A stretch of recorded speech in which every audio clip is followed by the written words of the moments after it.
मैले पटक पटक भन्दै आइरहेको छु, सरकार नियन्त्रणमुखी बाटोमा गइरहेको छु। म देख्छु सरकार अत्याधिक सतर्क, असहिष्णु र उदाउँदै गरेको नयाँ आवाजहरूलाई दमन गर्न उद्यत छ।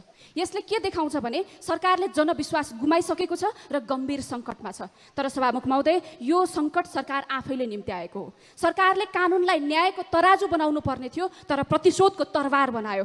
उदाउँदै गरेको नयाँ शक्ति जो यही गणतन्त्रमा जन्मिए, हुर्किए र लोकतन्त्र जोगाउने पहिलो पङ्क्तिमा उभिन सक्थे, उनीहरूलाई नै झुटा मुद्दा लगाएर दमन गर्ने प्रयत्न गरिरह्यो। सदनमा प्रश्नको जवाफ नदिने, उल्टो प्रश्न गर्ने सांसद होच्याउने, पत्रकारहरूको पास खोज्ने, सामाजिक सञ्जाल नियन्त्रण गर्न विधेयक लिएर आउने, निषेधित क्षेत्र घोषणा गरेर सडकहरू कब्जा गर्ने, यी सबै नियन्त्रणमुखी शासनका लक्षणहरू हुन्। सरकारले सदन, सडक, सामाजिक सञ्जाल सबै नियन्त्रण गर्न सक्ला, तर जनताको चेतना नियन्त्रण गर्न सकिँदैन। त्यसैले लोकतन्त्रको असली खतराहरू कोही हो भने सरकार आफै हो सभामुख महोदय। त्यसैले सबैको विचार अट्ने व्यवहार गर्नुहोस्, नत्र परिणाम जनताको पक्षमा हुनेछ।